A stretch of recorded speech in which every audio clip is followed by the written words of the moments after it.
Good evening, everybody. Welcome to our expert meetup through the Frollo community. Thank you all for joining us. I'm Susanna, part of the Frollo team, and we have the fantastic Laura, who will be looking and helping with us this evening to get a more balanced life into parenthood. If you do have any questions, feel free to either raise your hand or you can just put it into the chat, and then when we come to the questions and answers, we'll go from there. Okay, thank you very much, and over to you, Laura. Hello, everybody. Hope that you're having a great evening. Thank you, Susanna, for having me, and thank you, everybody in the Frollo community. I'm really looking forward to talk about everything that has to do with a balanced life in parenthood, what it means, what can we do to get a more balanced life. So, a little bit, I'm going to be talking a little about who I am, what I do, but first, let's have a look on what is it that we're going to be discussing today. Feel free to ask any questions throughout the presentation. And of course, anything that I might not be covering as well, if you feel like it's something that's relevant, please don't just doubt about it. Ask the question straight away and we can get through it. Okay, so today, let me just minimize this. We're going to be looking into 4 different things. How is it that you define a balanced life? About your life and your needs. Expectation versus reality. And this is a massive one. Absolutely a massive one, because we always have like everybody else expectations and realities except for ours. So we're going to be covering a lot on that. And also we're going to be talking about strategies to work towards this balanced life of yours what is it that you want to achieve? What is it that you might not be having right now, and how to make it work for you? But first, who am I? So my name is Laura. I am a mother of 3. I have a 6-year-old, a 4-year-old, and a 5-month-and-a-half baby. And yes, I'm a daughter of single mom, to be fair. And what else? I'm the founder of Mind the Parent. So Mind the Parent is where we support individuals in the transition into parenthood. We do that through programs, one-to-one therapy and coaching, and also through community. And there we have a balanced life. It's everything. That it's not just about what I'm going to be talking about today, but it's everything that stands for Mind the Parent. So we have the Blue community, which is Balanced Life in Parenthood community. That's as well all through Mind the Parent. And also I'm a mindset coach and hypnotherapy. So that's where all my knowledge, all my experience comes from. I've done several talks, so much information from like different seminars, different trainings, courses. It's like every day a new book. All the information that has to do with these topics that I'm so passionate about, it's something that I read or I watched.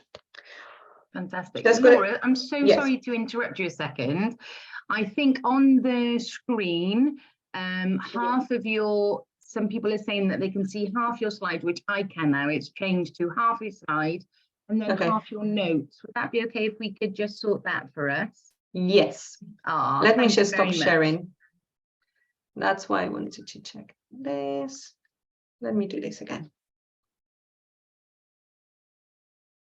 Where are we? Is that any better? That's perfect. Yeah, all sorted. Yeah. Everyone can see that now? Thumbs up? Yeah, perfect. Oh, brilliant. Lovely. Thanks, Sarah. That's what I thought. Fabulous. Lovely. So let's get talking about, does it look all right now? It's changed back to half notes again. That's why. Let me just stop. Let me see if I can just share only the.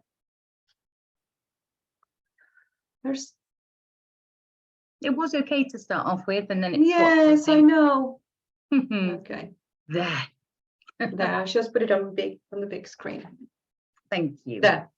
So, a balanced life, how does it look like for you? I don't know if you already, if this has been already on the Frollo website or app. There's a blog post, if not that it's going to be coming later on, everything that we're going to be discussing today about balanced life.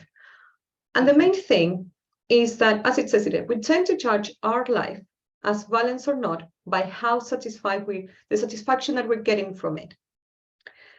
So when you look at your whole life, we can divide your life in chapters. We can divide it, maybe you can say, childhood, adolescence, each life it's going to have different chapters, okay? It could be later on, first boyfriend, it could be, college, university, different chapters. And when you look back to those chapters, just think, how do you remember? How does it feel to you, okay? And by doing that, then you can judge, looking back, if it was how you were feeling. On one hand, looking back, it's like, yes, actually it was better, than how I thought that I was experiencing it or not. The thing is, as we grow up, we can feel how this life that we're living, sometimes it becomes unbalanced. Many times it has to do, as it says in there, due to burnout, this constant stress and anxiety, different dependencies, workaholism, which it's a massive one right now. Adverse family dynamics, which I think that we all have some of them. Yes. Poor well-being habits. Again, it's something that it's tough to get like all these healthy habits all the time. So some of them, they might have a bigger impact than others. And these are, as it says in there, just to name some. Each person will have different ones. So again, let's look at your life by chapters. When you look back, think, how each of your chapters, what would you call it? And now, if we focus on right now, where we are, what would be the name of the chapter that you're living your life right now? What's happening? What's the key theme? Okay. It might be, when you think about it, that it's a positive. It would be maybe just a neutral one. Sometimes it depends on how you perceive life. And then it might be as well that you have like not a so positive name for this chapter. Whatever it is, it doesn't matter, because you can there's still time, there's still plenty of ways you can change that. So moving forward, when we think about your life, what you need, let's look at this life of yours and the different areas. We're going to be talking right now, chapter today. What's happening in your life? What are the things that you feel satisfied about, that your life says, yes, this makes sense in my life at the moment? And which are the things that currently you're not satisfied with? You can maybe make a list, but we're going to go and do later on an exercise. So just have something in mind that you say, okay, this is the area that at the moment it feels a little bit not in balance. For some people, it's the whole area. For some people, it's a situation that goes across many areas of your life. So think about what that is. Once you have that in mind, then start thinking about what is it that you need and what is it that you think you need. Because many times we think, oh, what I need is, to win the lottery. What I need is that maybe this condition, maybe they have it just to be gone. Maybe it is that this affection, this situation with my family just to be gone, and everything will be perfect. The reality is that those things, those wishful thinking ideas that we have, it's not necessarily the solution to our life. Because we know for a fact, people that they won the lottery, it was like something instant. They don't tend to make like rational decisions with the money that they have received. And then some of them, they end up being in a worse situation than before they won the lottery. So how is that happening? Because again, we thought that, oh, that's going to be the thing that it's going to make our life better. That's going to be the thing that fixes it. And no, just again, have an idea of what you think you need, what you think that you don't have right now, that it's going to help you, but take it as a pinch of salt. And you can make a list of that as well. And now let's say that you have these things. And let's say that that's going to be the thing that solves that area of your life, potentially, right? Because we're just thinking that that's going to be the magic thing that we have. How will you know when your life is in balance? So will it be, again, winning the lottery? Is that the thing that it's going to be making your life being in balance? Is it going to be maybe better relationship with some family relative? Is it going to be, again, some sort of situation that you have, you know, when it's absolutely solved? The reality is that when you solve one of the things, other things arises. So what we want is just to create these sort of satisfaction that we were talking about in the different areas of our life.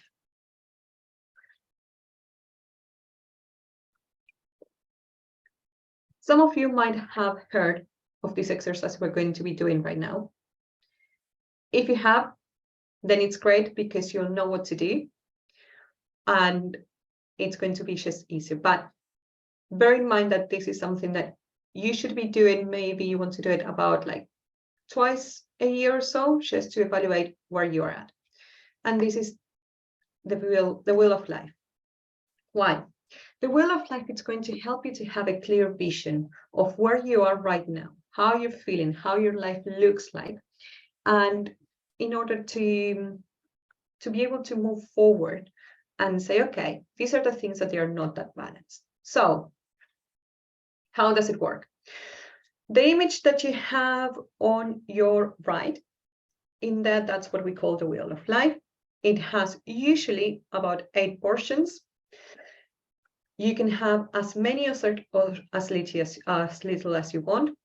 And each of the slices are going to represent one area of your life. On the left-hand side, you have like the different typical areas that they represent. And it could be money, relationship, health, love life, what else?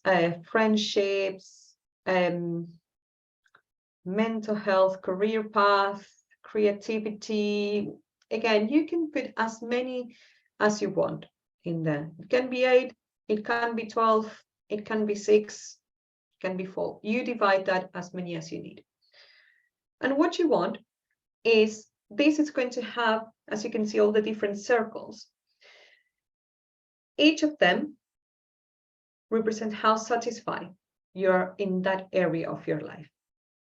So let's say that we take money. And at the moment you say, yes, I have enough to say that I'm satisfied. And again, it's not about being perfect. It's about how you feel. So if you're satisfied with that, maybe it's okay, that's a 10 at the moment. So you mark it at the top. Maybe you paint the whole section. And in there, it's like, perfect, that's a 10. Then maybe you go for relationships. And you said, okay, friendships. Friendships, yes, at the moment, everything's fine. Maybe it's a 9, it could be better. That's fine. And you keep going with all the areas. Maybe you think, okay, healthy habits. Let's say that you don't feel that you're maybe moving, or you're not, I don't know, in a physical state that you would wish that you would be. It might be that you're not in the right mindset, that you're not feeling well, that you're having like some issues. So maybe that's something that you mark low, let's say. Let's say that it's a 4, just to give an example. And if that's the area that you want to focus, I would say start with the one that it's the lowest and think, okay, if I change that, let's say, what's the first thing that I could do to make it a 5 if it was a 4? Imagine that you're doing that. Visualize that. And when you do that, think, how is that going to affect the rest of the areas? It might be that some of the other areas are going to come not, as satisfied as you were before. And that's fine, because again, what we're looking for, it's more like a balance. Not everything has to be a 10. It has to feel right for you. And each of them, of this wheel of life, every time that I've done it, it looks absolutely different. And it will look, as satisfied or dissatisfied, depending on how you look at life.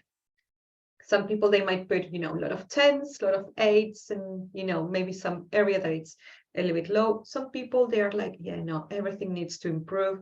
They maybe have an outlook of life that it's not as positive right now. So it's like, yes, everything's a 5, and maybe there's an area that it's a 1. So whatever it is that how you look at your life at the moment, that's fine. It's your vision. So think of the different areas there. Know the different names, and I would say just pick one. Pick the one that at the moment you say, okay, this is the one that I need to focus on. Again, could be money, could be relationships, it could be health, your own health. Could be that you put like one area only, that it's, relationships with your children, because let's face it, that's a massive one as well.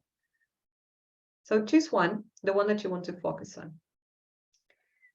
And what I want you to do is, if that section would be as good as it could be for you, that it's going to help you to have more of a balanced life, how would that look like? Take a moment. If you want, just close your eyes, do it in whatever way you do, and just see it. Once you can see it, we're going to be able to work on it. We're going to have like some practical tools later on, but first let's talk about expectation as well versus reality. Because one of the things as well that it happens when we look at our life, is that we judge our lives with what society thinks that it should look like. But all the different labels that we have, it could be, oh, I'm a lawyer, I should be acting in this way. I'm a mother, these are the things that I should be doing, or these are the things that I shouldn't be doing. Because I am, again, all these different labels. At the end of the day, they're labels that most of the time it's society that they put on. Sometimes we feel proud about these labels, and that's fine if that's how you want to be called. I'm a person that I'm not that stickler for labels, because I think that I'm more than a mother, I'm more than a founder, I'm more than a therapist. So those are things that, yes, they represent some areas of my life, that it's not all that I am. It's just a teeny tiny version of me. So on one hand, we have the expectation of the whole society. What do they think that my life should look like? Then we have the expectation of our family. Our family, it's a big one, because they put a lot of their ideas into our minds as well. So as it says there, we grow with a vision of what our family picture our life should be, according to what they know and what they feel, how did we grow. The fourth one, it's our mind. And why do I put our mind? Because we tend to make things sometimes bigger in our mind. We tend to exaggerate. And even though that our mind filters the information that we have from society, from our family, still we have all the environment where we grew. And in there, it's where with this information, okay, society expects me to do this. My family expects me to do that, or to be in a certain way. And the whole environment where I'm living, this family, this area, whatever it is, that you're living in, it creates this sort of parallel reality. It's like, oh, this is how my life looks like. Which many times when you look at it in the mirror and you face reality, which is actually how we're living our life, it might be that it's not exactly the same. So this is what we want to focus on the reality, on the now, on what are the things that we are doing, how we are acting, and where we want to go. Not this exaggeration, not to live by what others think of us, but what is it that you need? And I think that one of the things that it's very important, or that has been like a great example, for example, is when you decide, for example, just to take your children out of school and you say, I'm going to be homeschooling, if it's something that you decide. As a society, we tend to think, okay, actually, this is what happens. Children, they start coming to age of going to school, and we send them to this institution, and, they're going to grow with all the ideas, everything, that society is embedding in us. Some people might think, actually, that doesn't work for me, for whatever reason. And so I'm going to be doing the things in my own reality, in my own way. Some people might feel the pressure to just keep doing what everybody does, which is, again, which I'm doing as well, taking my children to school. And then it might be that what you want to do is something different. So have an evaluation, have a time to reflect on your own reality. What is it that you do? What is it that you need, that we were talking before? And what is it that, that's going to be affecting your life, this reality? Now it's when we're going to be talking about strategies and different things that you can do. I'm going to be talking a little bit about, as well, of theory, that it's going to help you to understand the different things that we have in here. The first thing about like planning ahead and visualization. Visualization is massive in my field of work. Why? There's been like different studies, many. The one that I'm going to be quoting here, it's about a group of people that what they've done was they always separate groups, because you want to have one group that it's a control group, right? One group, control group, and the other one where they were testing to how people, if they could develop muscles, or they could increase the muscles in their fingers by just imagining moving. So we had control group, one group that what they were doing is finger exercises. It was, I think, during 3 months, 3 times a day, about like 30 minutes or so. So they were doing, let's say that it was like that. Whatever it was, the exercise they were doing with their fingers, just exercising. Then the other group, the one that they were actually trying, it was just, they need to do exactly the same thing, but instead of physically moving their fingers, they just need to imagine how. So first they saw a video how they were going to do it. They saw their hands, how they were going to be moving. And then all that they had to do was close their eyes and do for the same length of time that the control group were doing the same exercises, but in their minds, without moving the finger. After 3 months, the control group grew muscles for, let's say that it was something like 60%. The one that they were testing as well, it managed to grow some muscles or change the muscles in the fingers. So you can say that you can actually work out your muscles without even lifting a finger. That's one of the things. I don't know if you ever heard of Joe Dispenza. He always talks about, like, he was in an accident and how he managed to cure himself by using visualization. Why? Because in the field he was working, which was as well, he's a surgeon, if not mistaken. He managed to visualize exactly what the body needed to do to heal itself. And that happened to him. So visualization, getting to see exactly what you want to do, it has massive effects physically, but also in how we are going to be doing things. So going back to this balanced life of yours, we're talking again to this little slice of the wheel of life, which is the one that you're going to be working on. We talk about visualizing. So when you visualize, it's important to see yourself doing the things, to be you, the one that it's like seeing it through your eyes, not that you are, can't think of the word now. Yes, seeing it through your eyes. And as you do, see how you're doing the thing. So let's say that it's about like earning more money. Okay, what is that you're going to do to do that? Is it going to be that you're going to be working more hours in what you're doing if you're freelancing, for example? Is it that you're going to be changing your job and maybe you're going to be working towards a promotion? Maybe you decide that you're going to be creating something new, maybe forming a company. Whatever it is, just see yourself how you're going to do it. See all the different steps. Plan ahead. And with plan ahead, I love using this this thing that we do, parents. We always do it, which is birthday parties. We take our children to birthday parties, right? Now, the first time or the first few times that you thought about taking your children to birthday parties, it took you longer.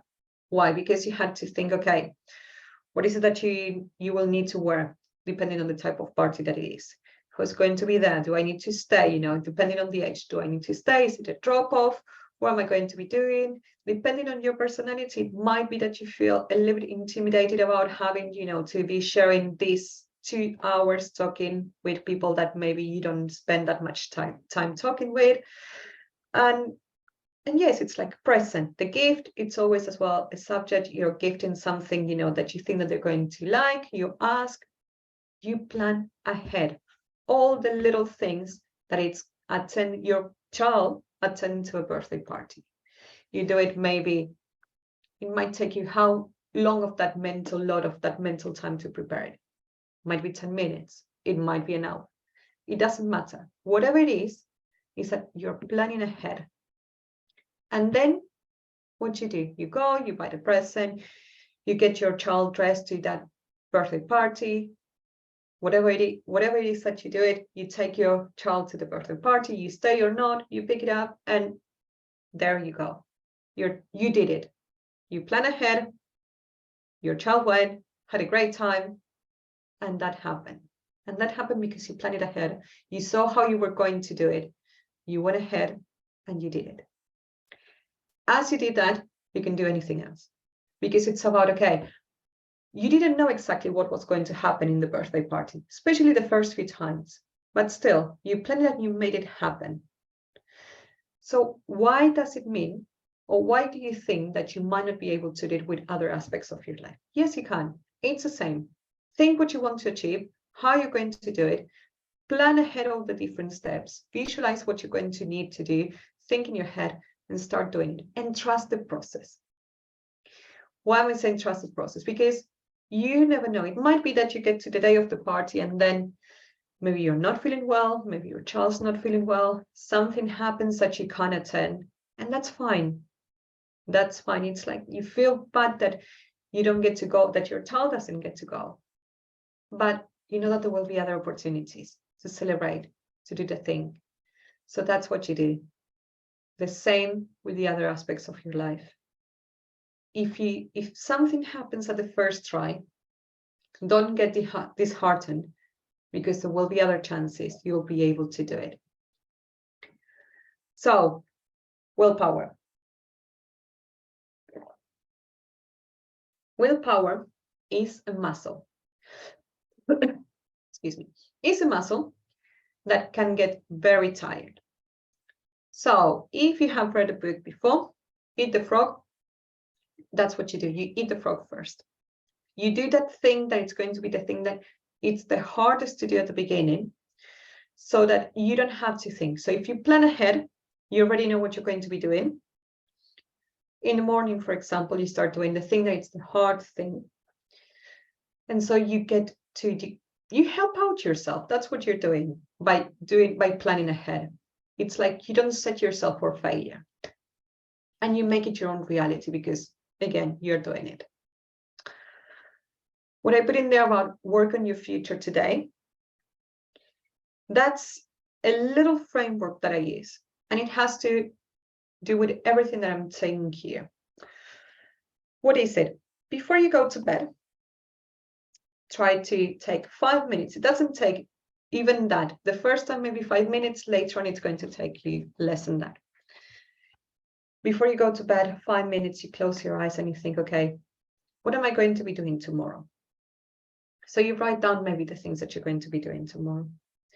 And after that, close your eyes and see, okay, where do I see myself in a month's time? What am I going to be doing? So 21st of March, in a month's time, what am I going to be doing? What's going to be me at that time? Because we know that we evolve every time, every day we are like somebody evolved from who we were yesterday. So what am I going to be doing that I'm not doing today? What do I want to be achieving? And you see yourself, what you're doing. I don't know, it might be again a Tuesday. So it's a Tuesday, and what is it that I will want to be doing that Tuesday, that 21st of March? Then you think again, in 6 months' time, what's going to happen? What will I be doing in 6 months from today that I'm not doing now? And again, you write down the things that you see yourself doing. Maybe that you feel like you're going to be in a party, lovely party of who? What are you celebrating? And then you do the same for a year's time. And then you see all the differences that you think that you're going to be having from today. By doing this, you're on one hand, you're already visualizing you in the future. Also, when you look at the things that you're going to be doing tomorrow, you can put in there the things that you're going to be doing tomorrow to help you be the you that you want to be in that month, that 6 months, and a year from now. Because what is it that you can do tomorrow to be where you want to be? To have this balanced life that you might not have at the moment, or it might be like that it's just a section, this little part. What is that you can do today and tomorrow to help yourself? So plan it today. And then what I put in there, that's again about helping yourself. Use task and time management apps, whatever it is that you may have. Some people, they talk about the Pomodoro technique. I'm not going to go into that at the moment. There are many, many productivity and task management apps, whatever it is that it works for you. It might be that it's journaling, might be that it's doing lists. It might be that it's like blocking calendars, by every, I don't know, half an hour, so that you're doing everything that you need to do structured. Whatever it is, just think of something that's going to help you. Those are all the different things that you can be doing. Those are the different strategies that you can be using to help you get this balanced life. And again, balanced life, we talk about a more satisfied, that you're more satisfied with your own life in all the different areas. So think again, we talk first about this life of yours being in different chapters. Then we talk about this chapter today. What's the part that at the moment doesn't feel that balance, or that you might feel that it's a little bit not that's bringing you that satisfaction that you want to improve. And with that, we have all the different tools. We have like the reality versus the expectation from others, our family, and also our minds when they exaggerate. And now we have all these different strategies for you to do. The biggest one being you having clarity on how you want things to look. Because if you know how you want it to look, again, think of that birthday party, then you can make all the different steps and plan ahead to get there, how you want to be. So key points, I think that I just mentioned that. Again, what are the parts of your life that you're not satisfied with? Visualize how you want that area of your life to look like. And as I mentioned before about willpower being a muscle, plan ahead, use the tools to help yourself. So all this very condensed, really, it's things that you can do to have a more balanced life. Any questions? Time to, yes, here's if you have any questions at all. This is time for you. Mm-hmm.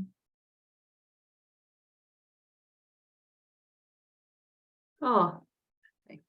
Didn't get the VIG. I'll put it later on. Okay. I'll put it in the chat.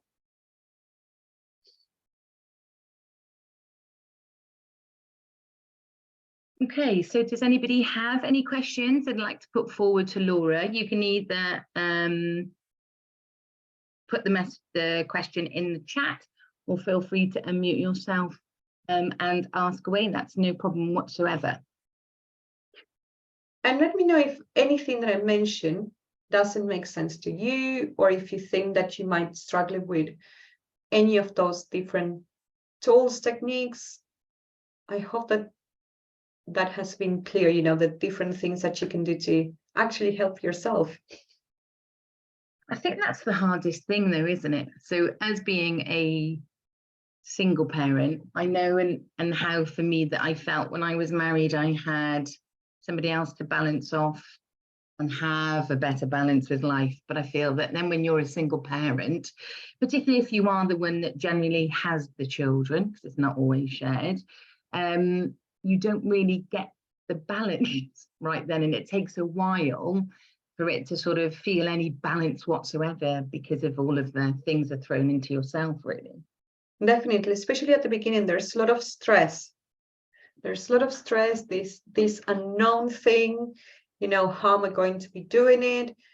And the reality is that later on as well, you find that on one hand, sometimes you end up having more time as well as a single parent, especially if you're co-parenting.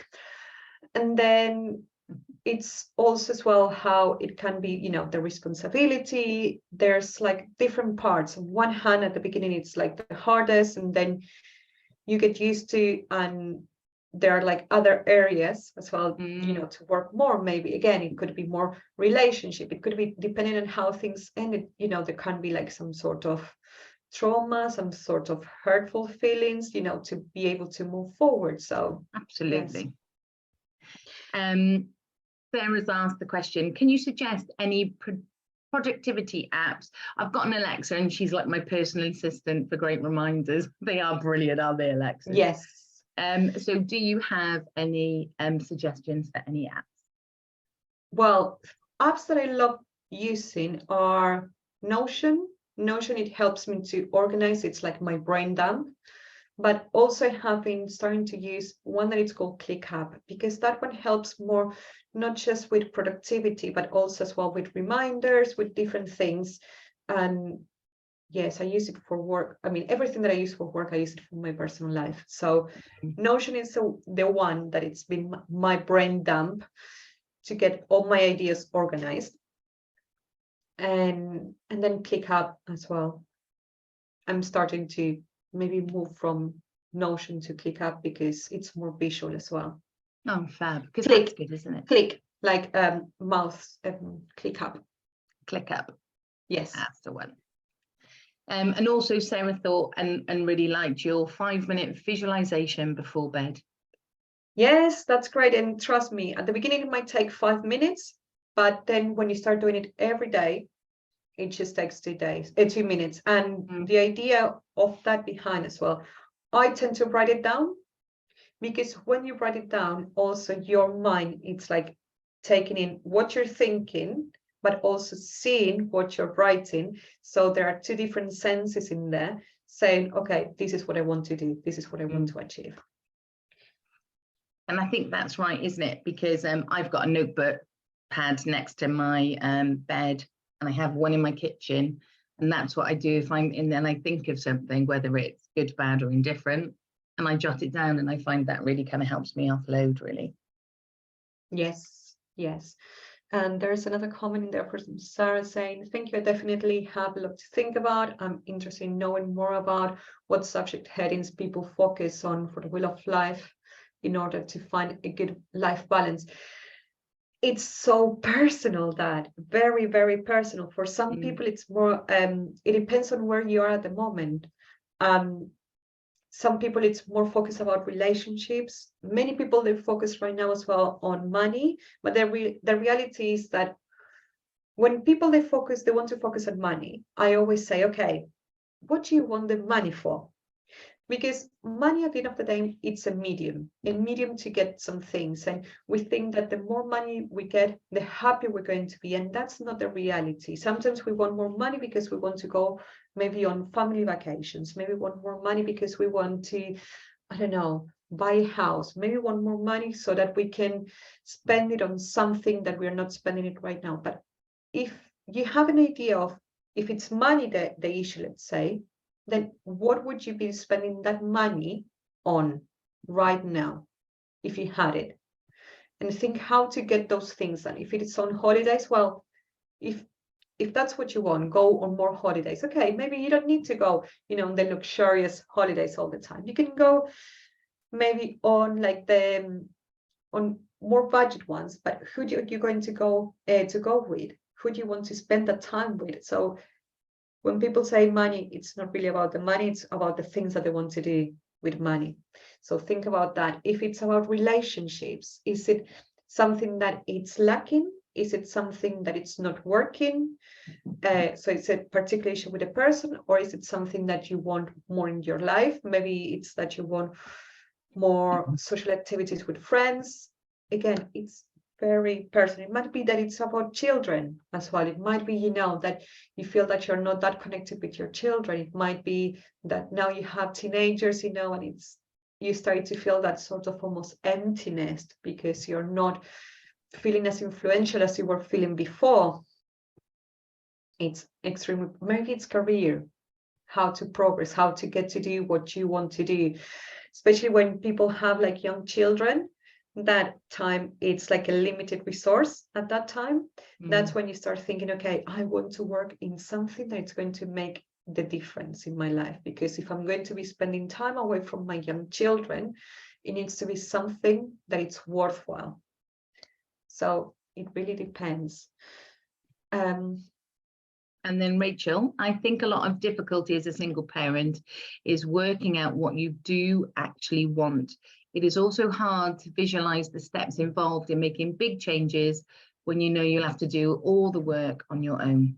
Very true. Yes, definitely. And that's why I always talk about like this birthday party, because that's very something that all parents, we can relate to. We know exactly what's the goal, to take our child to that birthday party, and for them, to enjoy and have a good time. And it's the gift, getting ready, and making sure that we make it to the party on time. Those are the things, right? The things that we need to do.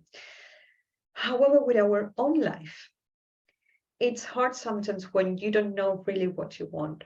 So if there's a part in your life, that's why sometimes we want to focus on this area of your life that it's not feeling right, that it's, there's some sort of dissatisfaction there. And with that in mind, it's like, okay, what we can do to make it better. What would it be, if we are, as we said before in the Wheel of Life, it's a 5, how we make it a 6? What is it that we don't have at the moment, or we need to do to make it just a little bit better? Because any change that you make, it's going to make a difference. We always, with the people that I work with, it's like I always talk about like making just 1% change, because if you get to do like just that teeny tiny change, you will see how that's possible, and how that it's that you get to do more of that. Hope that makes sense. Yeah, perfect sense.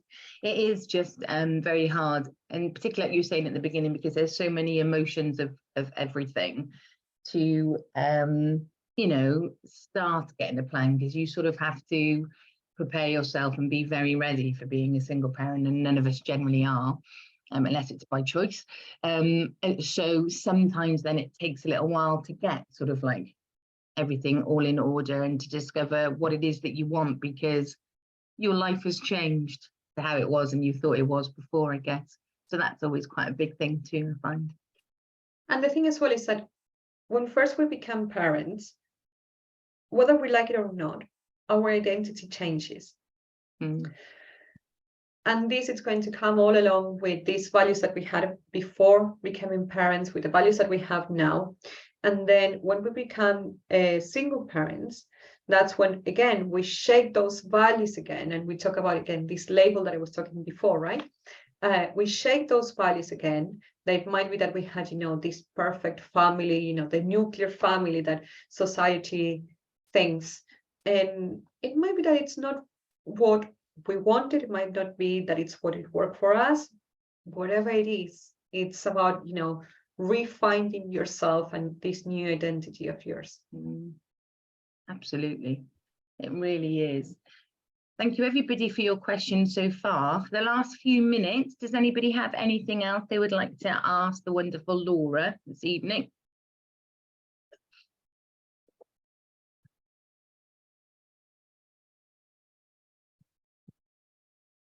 No, everybody good? Unless they're typing.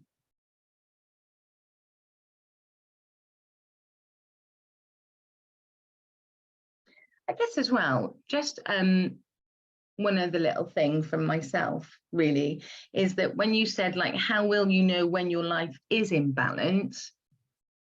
Is that because then you would feel better and a bit more at ease? And then to review sort of like the wheel of life, like you say, twice a year, is that then where you can reflect and see how far we've come? Because we never really reflect on that as parents, do we, much? We don't. We don't. And so that's, I think, a very important question. How do you know when you have what you want to have? How is it that you know? It's something that I said when people come to see me because of anxiety, let's say. How would you know that your anxiety is gone? What would be different? And then you start imagining, okay, this is, all the different things that I would be doing, maybe that I'm not doing right now. And just by thinking about that, it puts you in a different mindset, in a different way of feeling, and it helps you to get where you want to be. Absolutely.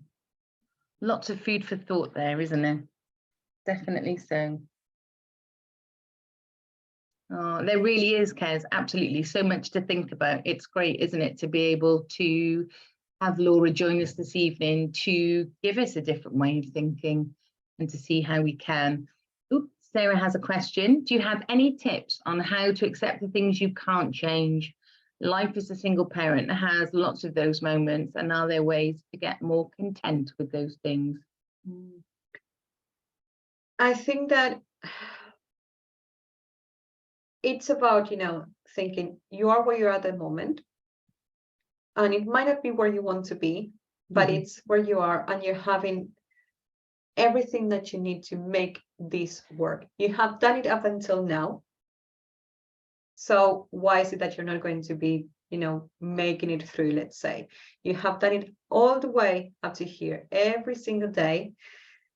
And the thing is, you're already doing the best that you can with what you have. So how to accept the things that you can't change? You're already doing it. You're already doing it because, yes, you're in there in the moment.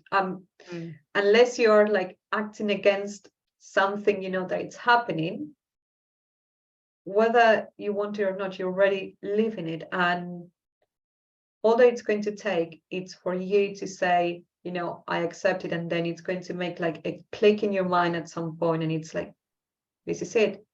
That's how it is. And for you to feel comfortable with how you are and where you are at the moment, which is where you're meant to be at this moment. It's the right place right now. It doesn't feel like possibly, but then when you look back, you'll see through all the things that you've been through, and you always say, okay, this is what I had to go through to be who I am.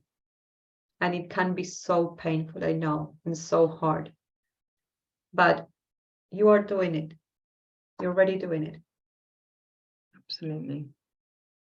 Thank you, Sarah, for that lovely question. And thank you all for your questions and joining us this evening. And a particular thank you to Laura. Thank you so very much for giving us a little insight into your fantastic work. I really appreciate it, as does everybody at the Frollo community. So without further ado then, if anyone does have any other questions, you'll be able to reach Laura on her social media and websites, and all of that information was put up on the meetup, and it will also be all on Laura's blog, which I think is coming out next week after. Lovely. Yes. So and if you have any questions, you have in there as well my email address.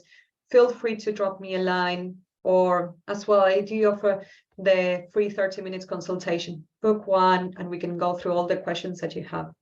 Oh, that's amazing. Thank you ever so much, Laura. That's fantastic.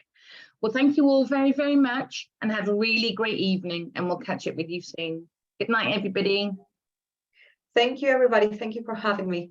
Have a great evening. Our pleasure indeed. Thank you very much, Laura. Take care. You too. Thank you. Bye. Bye, everybody. Thank you. Bye.